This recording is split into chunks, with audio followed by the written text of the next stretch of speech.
Salut à tous. Voilà, je voulais revenir encore une fois sur une petite méditation que j'ai eue aujourd'hui. Et le thème de cette vidéo, c'est: est-ce que vous connaissez Dieu ou êtes-vous connu de Dieu? Et je crois que ça fait une grosse différence. Et je pense qu'il y a beaucoup d'amalgame, il y a beaucoup de confusion par rapport à ça. Parce que ça, quelque part, ça détermine, ça peut déterminer si vous êtes un enfant de Dieu ou pas.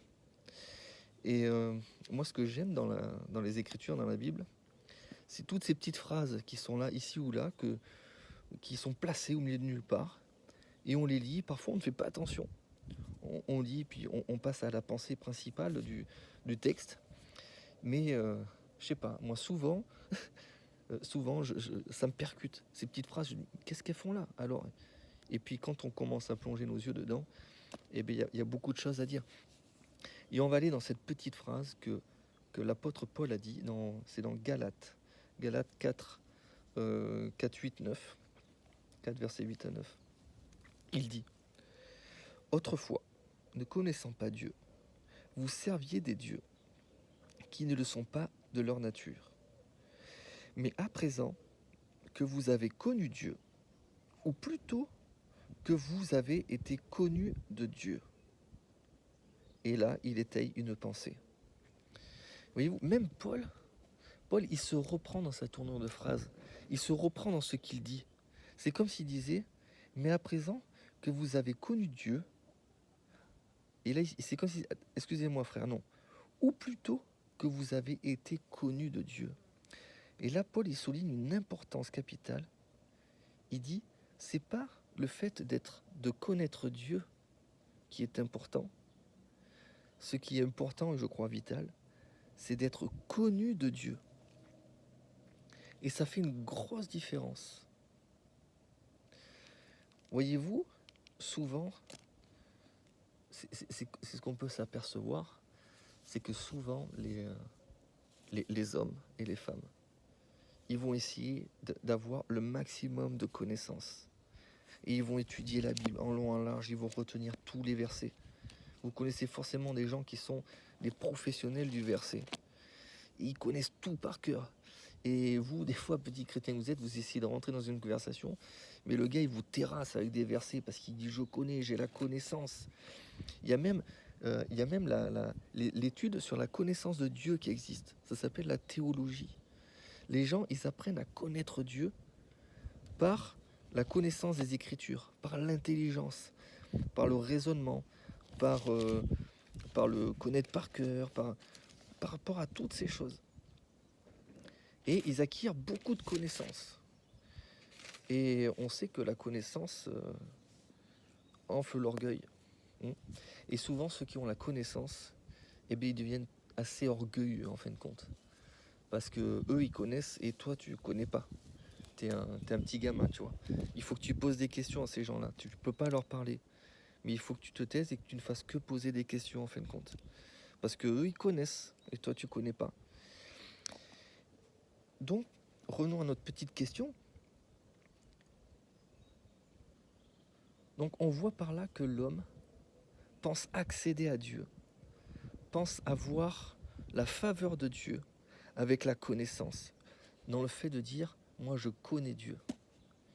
Et il y en a qui pensent qu'en connaissant Dieu de cette sorte, ils ont la vie éternelle, parce qu'ils ont la connaissance. On voit très bien qu'il y a un verset qui est radical, et qui nous atteste, et qui atteste un peu ce que je dis. C'est dans Matthieu 7. J'espère que le vent va pas trop vous gêner.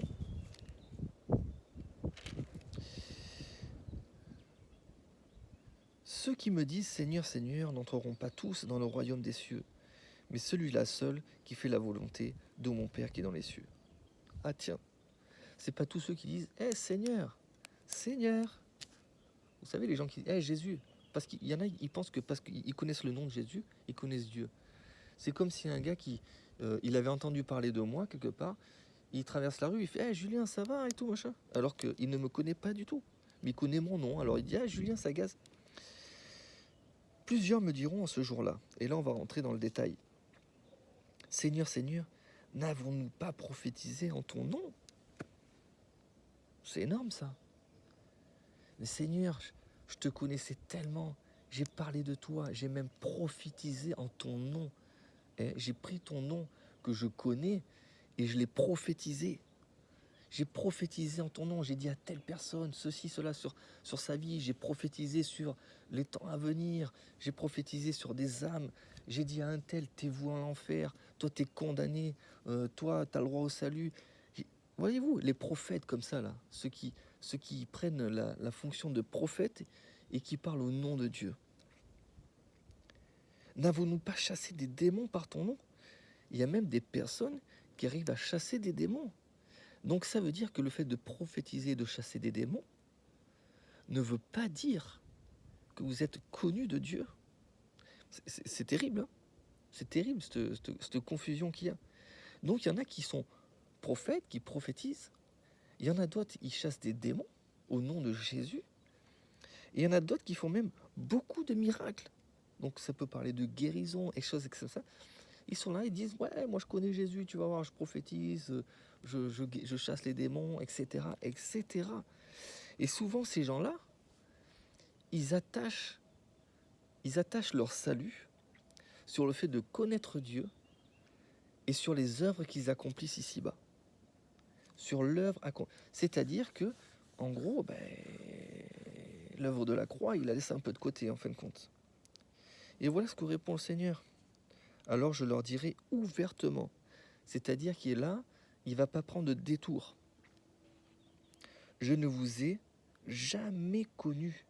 Retirez-vous de moi, vous qui commettez l'iniquité. C'est de la bombe ça. Retirez-vous de moi, je ne vous ai jamais connu. C'est-à-dire qu'à ces personnes-là, le Seigneur, il va dire, il n'y a même pas un moment dans votre vie où je vous ai connu. Il n'y a même pas un seul moment de votre vie où je vous ai appelé fils de Dieu. Mais c'est terrible. Ces gens-là, ils étaient persuadés. Là, quand on lit le début, les gars disent Seigneur. Enfin, ils sont même en train de venir devant Dieu pour lui dire mais attends, Seigneur, je te connais. Et là, le Seigneur il rétorque je ne vous ai. Moi, en revanche, vous me connaissez peut-être ou vous dites me connaître, mais c'est pas ça qui vous sauve. C'est que moi, je dois vous connaître. C'est que je vous connais et je ne vous ai jamais connu. Vous tous qui commettez l'iniquité. Donc on sait que l'iniquité, c'est un rapport avec le péché. Mais je crois profondément que l'iniquité là, que le Seigneur veut peut-être souligner, je ne peux pas en donner une certitude, c'est le fait que ces personnes mettent en avant toutes leurs œuvres. Seigneur, j'ai prophétisé, je suis prophète. Et oh, je suis prophète, il faut que je rentre dans le royaume des cieux. Seigneur, je suis un tel, je fais ça, je suis quelqu'un. Je suis quelqu'un devant ta face, j'ai des œuvres, etc. Et je crois que devant Dieu, cet orgueil-là, parce que ça c'est de l'orgueil, c'est exacerbé quoi. Et cet orgueil-là, Dieu, il est méprisant envers ça. Et ça veut dire qu'il est en train de dire, mais vous ne me connaissez pas. C'est mon tout accompli à la croix qui compte. Vous n'êtes pas tourné vers le tout accompli à la croix, mais vous êtes tourné vers vos histoires, vos fables et compagnie. On trouve aussi dans Galates 6, 3, si quelqu'un pense être quelque chose, quoi qu'il ne soit rien, il s'abuse lui-même. Donc le Seigneur a dit, soyez dans l'humilité. Ce n'est pas parce que demain vous avez un certain don, c'est parce que demain je me sers de vous à faire telle et telle chose, que vous croyez que vous êtes quelqu'un. Parce que Dieu, il agit selon sa grâce, selon les dons qu'il a voulu distribuer à chacun. Et il n'y a aucun mérite dans tout ce qu'il y a. Il n'y a absolument aucun mérite. Donc, si on revient à cette question, vaut mieux-il connaître Dieu ou être connu de Dieu? Je pense qu'il faut faire partie du deuxième camp. Parce que ceux qui cherchent à connaître le Seigneur par leur propre voie, leur propre chemin, ils ne le connaîtront pas. En fin de compte, à la fin, ils ne le connaîtront pas. Mais ceux qui sont connus de Dieu et qui viennent devant le Seigneur, humblement en disant « Seigneur », comme dit Paul, je ne connais que partiellement. Je suis le, euh, le plus petit des apôtres. À un moment, je crois qu'il dit une phrase comme ça, il dit « Je suis le moindre des apôtres ». Il avait conscience euh, d'où le Seigneur l'avait extirpé, de quelle misère, de quelle mort il a été ressuscité. Et Paul avait parfaitement conscience de sa condition et de la grâce que Dieu lui donnait à chaque jour. Ma grâce te suffit, hein? Ne t'enorgueillis pas, ma grâce te suffit.